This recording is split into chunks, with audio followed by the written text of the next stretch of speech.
শীত বাড়তেই জয়নগর বহরুতে মোয়ার চাহিদা আকাশ ছোঁয়া। আর হাতে গোনা কয়েকদিন পরেই পৌষ সংক্রান্তি। রাজ্যের সর্বত্র চলছে পিঠে পুলি আর নলেন গুড়ের উৎসব।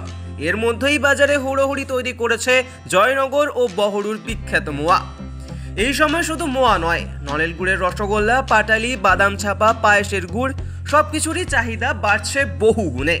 বিশেষ করে ঠান্ডা জমতেই কিলো কিলো নলেন গুড় বিক্রি হচ্ছে পায়েসের জন্য। জয়নগরের মোয়া জিআই ট্যাগ পাওয়ার পর থেকে চাহিদা বেড়েছে দেশ জুড়ে, এমনকি বিদেশেও পৌঁছে গিয়েছে এই মিষ্টির সুনাম। দূর দূরান্তের ক্রেতারা শুধুমাত্র মোয়া কিনতেই আসছেন। দোকানের কর্ণধার গণেশ দাস জানান, গুড় খুবই ভালো আসছে, গুড়ের কোয়ালিটি খুবই ভালো হচ্ছে, যেহেতু শীতের প্রকোপ বেড়েছে। আর গত ধরুন এক সপ্তাহ হলো মোয়ার চাহিদাটা অনেক অনেক বেড়ে গেছে, মানে যেটা আমি কল্পনা করতে পারিনি যে হঠাৎ করে এত বেড়ে যাবে। বিক্রি ভালোই হচ্ছে, বাইরে থেকে প্রচুর লোকজন আসছে, খুব ভালো লাগছে। আপনার মোয়া তো একেবারে শুধু রাজ্য নয়, রাজ্যের বাইরেও যাচ্ছে বিভিন্ন জায়গায়। হ্যাঁ, কেমন রেসপন্স পাচ্ছেন? রেসপন্স খুবই ভালো পাচ্ছি, খুবই ভালো পাচ্ছি। এবং মানে আমি কল্পনা করতে পারছি না অন্যান্য বছরের তুলনায় এবছর মানে বিভিন্ন রাজ্য থেকে যারা অনলাইনে মোয়া চাইছে, আমি হয়তো ডাইরেক্ট অনলাইন করছি না, কিন্তু কোনো একটা সংস্থার থ্রু দিয়ে আমি অনলাইনে মোয়া পাঠাচ্ছি।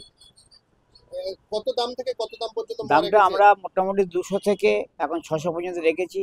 গত বছর যা ছিল এবছর তাই আছে, দাম বাড়ায়নি। কিন্তু কেউ যদি বেশি নেয় সেক্ষেত্রে আমরা ডিসকাউন্ট করতে পারছি না দামটা না বাড়ানোর জন্য। আচ্ছা, 200 টাকা কেন? 200 টাকা মানুষের জন্য না, যাতে সবাই কিনতে পারে। তাছাড়া মার্কেটে কম্পিটিশন প্রচুর। এখানে তো বড়ুতে মানে কি বলবো, শুধু আমার বড়ুর সাথে কম্পিটিশন নয়, জয়নগর, বারাসাত, আশেপাশে যত দোকান আছে একটা কম্পিটিশনের মধ্যে আছি। আমি চাই যে আমার খুচরো কাস্টমারটা থাকুক এবং যাতে কম লেভেল থেকে একটু হাই লেভেল পর্যন্ত আছে সকলে কিনতে পারে। মানে সাধারণ মানুষ 100 টাকা নিয়ে এলে এক বাক্স মোয়া বাড়ি নিয়ে যেতে পারবে। অবশ্যই অবশ্যই। মুখ্যমন্ত্রী মমতা বন্দ্যোপাধ্যায়ের উদ্যোগে জিআই ট্যাগ পাওয়া জয়নগরের মোয়াকে আন্তর্জাতিক পরিচিতি এনে দিয়েছে। চাহিদা যেমন বাড়ছে তেমনি বাড়ছে বিশ্বাসযোগ্যতাও। প্রথমে মোয়ার পাকটা আপনার বানিয়ে নেওয়ার জন্য আপনার নলেন গুড় লাগে, ওর সাথে কিছুটা একটা গুড় আর চিনির একটা ভাগ দিয়ে একটা পাক বানিয়ে নেওয়া হয়। তারপরে পাকটা ঠান্ডা করে কনক ছুঁড়ে খই দিয়ে পাকটাকে মিশিয়ে রেডি করতে হয়। এরপরে ওর মধ্যে আছে তোমার কাজু, কিশমিশ, ঘি, এলাচ, পেস্তা, খোয়া ক্ষীর, এগুলো দিয়ে মোয়াটা রেডি হয়। কোথা থেকে আসছেন? আমার বাড়ি এখানে। এখান থেকেই মোয়া কেনেন? হ্যাঁ, এখান থেকে কিনি। কেমন এখানে মোয়া, কেমন কোয়ালিটি, কেমন এখানের মোয়ার কোয়ালিটি ভালো। দাম? হুম? দাম কেমন? দাম একটা 600 টাকা কিলো কেজি আছে, দাম ঠিকঠাকই আছে। শুরু কত থেকে? 300 থেকে? 200 থেকে। 200 টাকা থেকে শুরু। বিভিন্ন দামের সব ধরনের মানুষের জন্য মোয়া রেখেছে। হ্যাঁ হ্যাঁ, 200, 300, 400, 600। টেস্ট কেমন? টেস্ট ভালো। হ্যাঁ, খুব ভালো।